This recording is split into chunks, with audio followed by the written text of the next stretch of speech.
Hello dear students, again welcome to resonance. তোমাদের already আমি P ব্লকের একটি সেট আপলোড করে দিয়েছি। দ্বিতীয় সেটটি নিয়ে আমি চলে এসেছি, যেটি হচ্ছে SC25। আর আমি যেটা আজকে পড়াবো সেটা হচ্ছে পি ব্লক। আর পি ব্লক মানে বলেছি কি বলতো, তোমাদের এইচএস এর সবচাইতে যেই মানে চ্যাপ্টার থেকে বেশি কোশ্চেন আসে সেটা হচ্ছে কি বলতো পি ব্লক। মানে 8 নম্বরের কোশ্চেন আছে, মানে হিউজ। মানে যেখান থেকে 5 নম্বর আসে একটা কোশ্চেন, 2 নম্বরে আসে একটা কোশ্চেন, তাহলে 5-এর 7, আর একটা থেকে কি আছে বলতো এমসিকিউ। এমসিকিউ থেকে 1, ঠিক আছে। আমি এখান থেকে একটা 5 নম্বরের কোশ্চেন করাবো এবং 2 নম্বরে একটা কোশ্চেন করাবো, ঠিক আছে। এবং আমি তোমাদের আই ক্লাসের সম্বন্ধে বলেছিলাম, তোমরা কে কোন জেলা থেকে দেখছো অবশ্যই কমেন্ট সেকশনে থেকে কমেন্ট করবে, ঠিক আছে। তাহলে চলো আজকে ক্লাস শুরু করা যাক। SC25 P block. তাহলে পি ব্লকের 2 নম্বর যে কোশ্চেন দিয়েছে দুটো, ঠিক আছে, সেটা আমরা করি নাকি। আচ্ছা কি বলেছে দেখো, কিছু নেই। ফার্স্ট কোশ্চেনটা কি বলেছে, ফার্স্ট কোশ্চেন দেখো, বলছে H3PO2 H3PO3 H3PO4 অণুর প্রতিটি 3টি করে হাইড্রোজেন পরমাণু থাকলেও এদের ক্ষারকীয়তা ভিন্ন ভিন্ন হয় কেন? আচ্ছা কম্পাউন্ড নিচে তোমরা স্ক্রিনে দেখতে পাচ্ছ, দেখো সবার 3টা করে হাইড্রোজেন আছে, ভালো কোশ্চেন, কিন্তু বলছে কি সবার কিন্তু ক্ষারকীয়তা ভিন্ন ভিন্ন। নিচে কোনো কিছু একটা কারণ আছে অবশ্যই।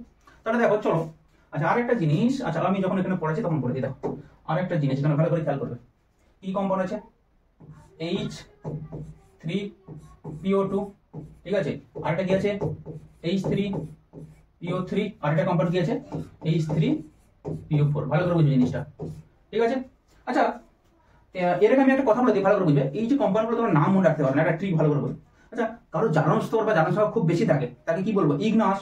ভালো করে মনে রাখবি, যার জারণ সংখ্যা বা জারণ স্তর খুব বেশি থাকে তাকে বলবো ইগ, মানে অত্যাধিক। এটা ট্রিক মনে রাখবি। আর জারণ সংখ্যা যাদের কম থাকে তাদের কি বলবো, আস। যেমন দেখো তাহলে বললাম Fe+2 এবং Fe+3, এদের মধ্যে কোনটা ফেরাস এবং কোনটা ফেরিক বলো তো। দেখো জারণ সংখ্যা তার বেশি, এখানে হচ্ছে +3, এখানে হচ্ছে +2, এটা +3, তাহলে এটা কি হবে, এটা হবে ফেরিক। কি বললাম, ফেরিক মানে ইগ, মানে কি অত্যাধিক। মানে কি মনে রাখবে, যার জারণ সংখ্যা বেশি হবে সেটা হবে ইগ, মানে এটা হবে ফেরিক।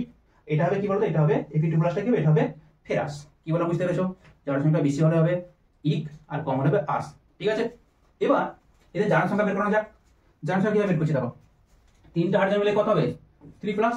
আচ্ছা দেখো আমি স্টেপ নাম করছি না, আমি স্টেপ বাই স্টেপ করছি। দেখো জিনিসটা বুঝো, আমি ফসফরাসের জারণ সংখ্যা বের করবো, তাই তো। তাহলে হাইড্রোজেন কত করে হয়, +1 করে হয় জারণ সংখ্যা এর।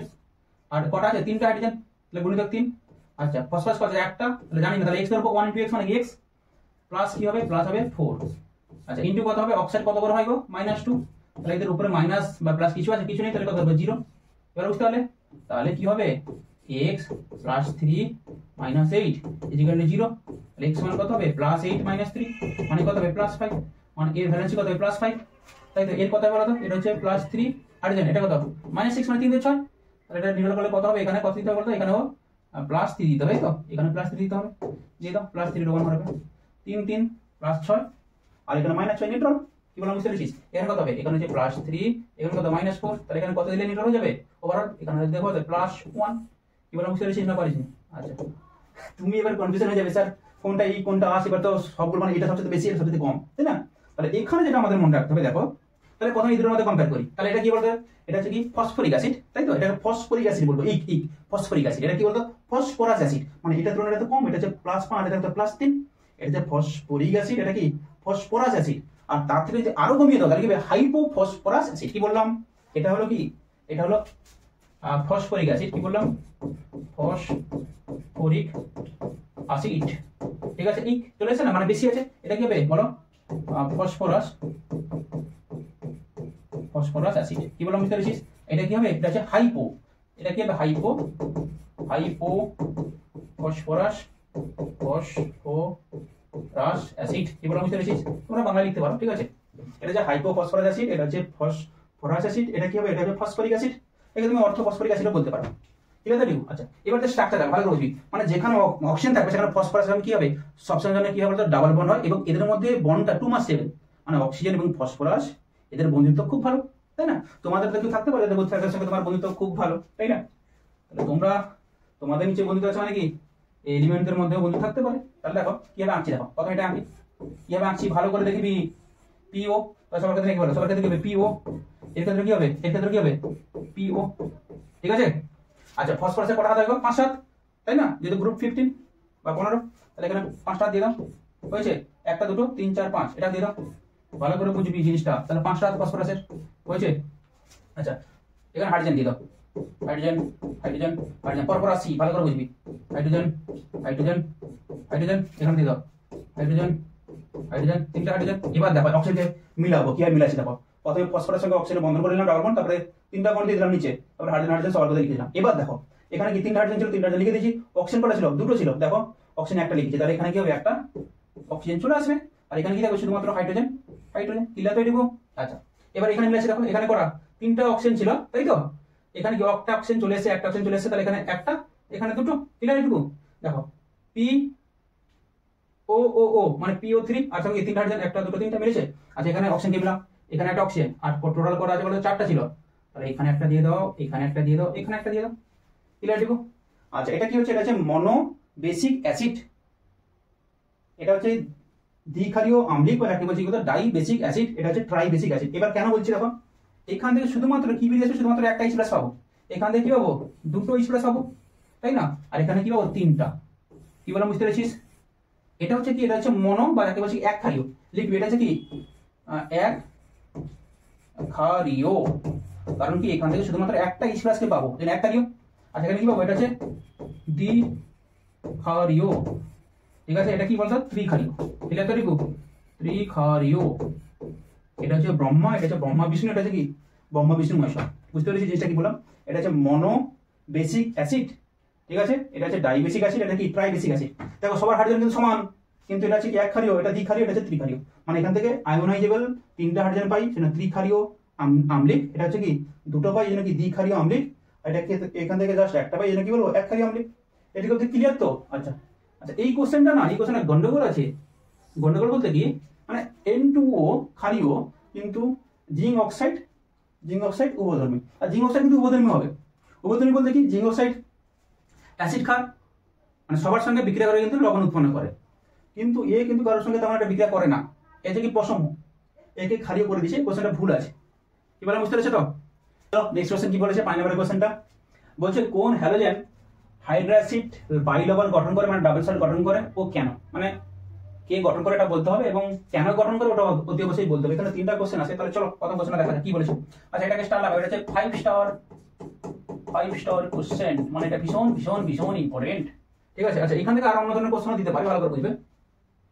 একে থেকে যে অ্যানসারটা, মানে এই কোশ্চেনটা ঘুরে দিতে পারে, কি বলবে, KHF2, মানে এর অস্তিত্ব আছে, কিন্তু দেখো এর অন্যান্য যে হ্যালাইড গুলো আছে, মানে KHCl2 বা KHKl2, তাহলে KHBr2 এবং KHI2, মানে এরা কিন্তু এদের কোনো অস্তিত্ব নেই, মানে ভেতরে এদের একটা মেকানিজম কাজ করে যাকে বলছে হাইড্রোজেন বন্ড। মানে এখানকার হাইড্রোজেন বন্ড 2 মাস্ট্রং, তাহলে এই কমপ্লেক্সটা কি হতে পারে, স্টেবল হতে পারে, কিন্তু এখানে হাইড্রোজেন বন্ড মানে বন্ডটা তেমন একটা স্টেবল নয়, এই জন্য এই কমপ্লেক্সগুলোর অস্তিত্ব নেই, কিন্তু এটা কিন্তু অস্তিত্ব আছে, ঠিক আছে।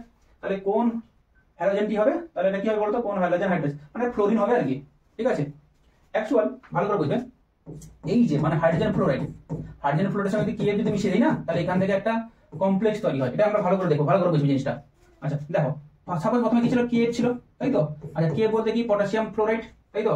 এটা ভাঙলে কি হবে, K+ এবং কি ফ্লোরিন মাইনাস, ক্লিয়ার দেখো। আচ্ছা এবার কি করেছি দেখো, এই যে মধ্যে আমি KF দিয়ে দিয়েছিলাম, তাহলে এই যে সঙ্গে কি চলেছে বলতো, ফ্লোরিন মাইনাস, তাই তো।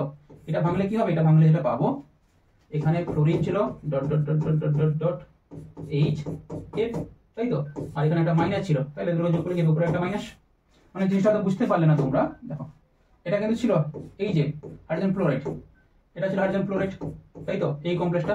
আর এই ফ্লোরিন এসে কি করেছে, এই যে বন্ডটা, এটা কি, এটা হচ্ছে হাইড্রোজেন বন্ড, কি বললাম, হাইড্রোজেন বন্ড। আচ্ছা হাইড্রোজেন বন্ড কি গো, যখন কোনো হাইড্রোজেন, ভালো করে যখন কোনো হাইড্রোজেন সরাসরি সমযোজী বন্ধনের মাধ্যমে কোনো তীব্র তড়িৎ মৌলের সঙ্গে যুক্ত থাকে, তখন ওই হাইড্রোজেনটি ইনডাইরেক্টলি অপর একটি তড়িৎ মৌলের সঙ্গে যে বন্ড গঠন করে ইনডাইরেক্টলি, তখন তাকে বলবো হাইড্রোজেন বন্ড। আশা করি বুঝতে পেরেছো। আর এখানে তড়িৎ মৌলের তড়িৎ ঋণাত্মক যত বৃদ্ধি পাবে, হাইড্রোজেন বন্ধন কি তত স্ট্রং হবে। যদি এখানে ক্লোরিন থাকতো, ভালো করে বুঝবে, যদি এখানে ক্লোরিন থাকতো, যদি এখানে ব্রোমিন থাকতো, আর যদি এখানে কি থাকতো, যদি এখানে আয়োডিন থাকতো, তাই তো, কোন হাইড্রোজেন বন্ধন স্ট্রং হবে বলতো, ইলেকট্রন নেগেটিভিটি যদি বেড়ে যায়, তাহলে কি হবে, হাইড্রোজেন বন্ডিং এর যে ক্যারেক্টার বা হাইড্রোজেন বন্ডিং এর যে ক্যাপাবিলিটি, সেটা কিন্তু বেড়ে যাবে। কি বলে বুঝতে পেরেছো? তাহলে ফ্লোরিনের সঙ্গে যে হাইড্রোজেন, মানে ফ্লোরিনের সঙ্গে যে হাইড্রোজেন বন্ড, মানে বন্ডটা, ওটা কিন্তু হাইলি স্ট্রং, মানে এটা থেকে এটা বেশি হবে, এটা থেকে এটা বেশি হবে, এটা থেকে এটা বেশি হবে, মানে ফ্লোরিনটা যেখানে থাকবে সেটা হাইলি স্টেবল, ক্লিয়ার। তাহলে এই বন্ডটা কিন্তু পারমিট করতে পারবে। তাহলে এই কমপ্লেক্সটা তৈরি হয়ে যাবে। তাহলে এখান থেকে আলটিমেট যেটা পেয়েছি আমরা, দেখো কি পেলাম। আচ্ছা, এটাকে একটু আমরা মুছে নিতে হবে। এখান থেকে যেটা আমরা পেলাম, দেখো কি পেলাম, দেখো কি পেলাম, দেখো আশা করি এটুকু বুঝতে পেরেছো। দেখো এখানে কি ছিল, এখানে যেটা ছিল সেটা হচ্ছে KF, তাই তো, সঙ্গে কি এটা কি ছিল HF, এখানে ফ্লোরিন, ফ্লোরিন কেটে দাও, তাহলে এখানে কি পড়ে থাকবে K প্লাস, ডান দিকে দেখো K প্লাস এবং কি এটাকে একটু লিখতে পারি H F2 মানে F2 আর উপরে কি থাকবে মাইনাস, কি লেখা দিব। তাহলে কি হবে, অ্যানসার কি হবে, এই কমপ্লেক্সটা, এই যে কমপ্লেক্সটা, তুমি এটাকে এটা বলতে পারো। কি বললাম বুঝতে পেরেছো না পারোনি? এটা বইতে সুন্দরভাবে আরো ব্যাখ্যা করা আছে। কি বললাম বুঝতে পেরেছো তো?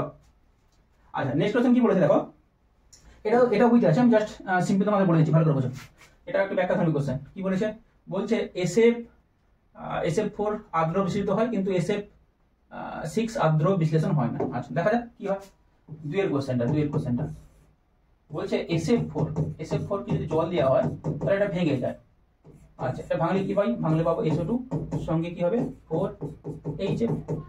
কিন্তু যদি SF6 যদি দেওয়া হয়, যদি আর্দ্র বিশ্লেষণ যদি করা হয়, সেখানে কিন্তু কোনো প্রোডাক্ট তৈরি হয় না বা আর্দ্র বিশ্লেষণ হয় না, মানে জল কিন্তু SF6 কে ভাঙতে পারে না।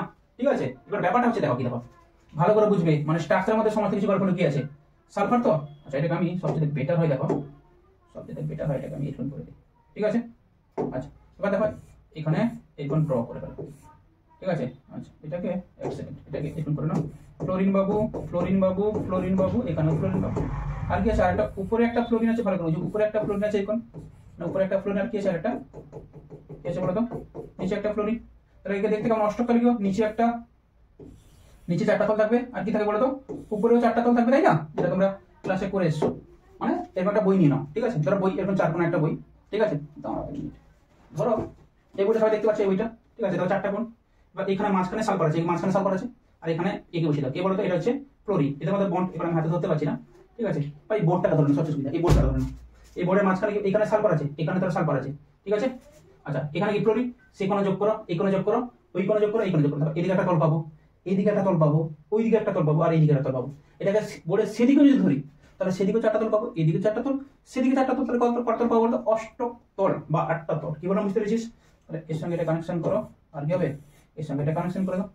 তাহলে এখানে জলের হনু এসে না, জলের হনু এসে কেন্দ্রীয় পরমাণু বা সালফারকে অ্যাটাক করতে পারবে না, ডিউ টু স্টেরিক হিন্ড্রেন্স বা স্থানাভাব জনিত বাধার জন্য। চারদিকে লোক ঘিরে থাকে, তাহলে এখানে কি এই যে লিগেন্ডটা বা এই যে নিউক্লিওফাইলটা এখানে অ্যাটাক করতে পারবে, নিচে পারবে না।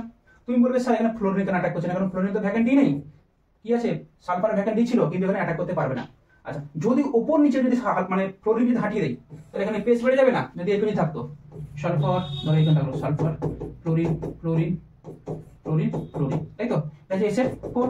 তখন দেখো এখানে উপরের পোর্শনটা ফাঁকা, নিচের পোর্শনটা ফাঁকা, তখন কি হবে, এই জলের হনুটা এসে বা অণু এসে অ্যাটাক করবে, এই ফ্লোরিনগুলোকে উড়িয়ে দিবে। ঠিক আছে, তাহলে এখানে স্টেরিক হিন্ড্রেন্স কিন্তু খুব কম, মানে স্থানাভাব জনিত বাধা, মানে এখানে বাধার কেউ নেই, মাত্র 4টা ফ্লোরিন, এখানে 6টা, মানে এখানে জলকে এন্টার করতে দিবে না, কিন্তু এখানে সহজে জলকে এন্টার করতে পারবে। এর কি হচ্ছে, সেটা উৎপন্ন হবে, আর সঙ্গে কি 4টা হাইড্রোজেন ফ্লোরাইড। আশা করি এইটুকু ক্লিয়ার, এইটুকু কোশ্চেন ক্লিয়ার হতে পেরেছো। কিছু নেই, এগুলো ব্যাখ্যা তোমাদের বইতে আছে, সুন্দর হবে।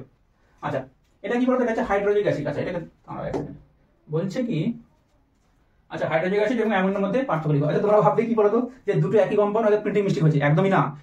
N3 আর NH3 এর মধ্যে বিশাল পার্থক্য আছে, বিশাল পার্থক্য। NH3 হচ্ছে কি, NH3 হচ্ছে কি বলতো, অ্যামোনিয়া গ্যাস, আর N3 তাকে বলছে হাইড্রোজেনিক অ্যাসিড। ঠিক আছে, আচ্ছা আমি এটাকে একটু ছোট করে নিই, সুবিধা হবে ছোট করে। হ্যাঁ হয়ে গেছে। কি বলেছে, NH3, এই কম্পাউন্ডের নাম কি হচ্ছে অ্যামোনিয়া। কি বললাম, অ্যামোনিয়া। ঠিক আছে, আর একটা কমপ্লেক্স কি দিয়েছে HN3, এটা তো ঠিক, এর নাম কি হাইড্রোজয়িক অ্যাসিড। এটা তো ঠিক। আচ্ছা, এদের একটা ভালো একটা কেমিক্যাল রিঅ্যাকশনের মাধ্যমে পৃথক করতে পারি, মানে আমি অর্গানিক দিয়ে করে দিচ্ছি, বুঝতে পারলে, তোমরা ইয়ে দিয়ে ইনঅর্গানিক দিয়ে করতে পারো, আমি অর্গানিক দিয়ে করাচ্ছি। দেখো ধরো আমি অ্যাসিডিক অ্যাসিড নিয়েছি, এটা একটা নিয়ম রিঅ্যাকশন হয়ে যাবে। অ্যাসিডিক অ্যাসিড মানে CH3COOH, ঠিক আছে, সঙ্গে অ্যামোনিয়া দিয়েছি, সঙ্গে হিটিং দিয়েছি। ঠিক আছে, তাহলে এখান থেকে যে প্রোডাক্টটা আমরা পাবো না, সেটা হচ্ছে কি বলতো, মানে অ্যাকচুয়ালি CH3CONH2 পাবো, মানে অ্যাসিডামাইড পাবো আর কি। আর এখানে যদি করে দেই সেই অ্যাসিডিক অ্যাসিডের সঙ্গে যদি HNO3 দিয়ে দিই, মানে কি বলছে হাইড্রোজেনিক অ্যাসিড, এবং সঙ্গে কি বলতো, সঙ্গে দিয়ে যদি দিয়ে দিই H2SO4, এটা একটা নেম রিঅ্যাকশন, যাকে বলছে কি বলতো, স্মিথ বিক্রিয়া। কি বললাম, স্মিথ বিক্রিয়া। আর স্মিথ বিক্রিয়া কি উৎপন্ন হয়, অ্যামিন উৎপন্ন হয়। এটা দেখো ক্লিয়ার তো এটুকু, না বুঝতে পারলে না? ক্লিয়ার? আচ্ছা, এটা মাত্র তুমি পার্থক্য বলতে পারো। এটা হচ্ছে এইখানটা, এটা হচ্ছে 3 নম্বর। Clear? Thank you so much. যদি কেউ স্ক্রিনশট নেবে নিয়ে নাও, আবার খুব তাড়াতাড়ি দেখাবে নেক্সট ক্লাসে। চলো।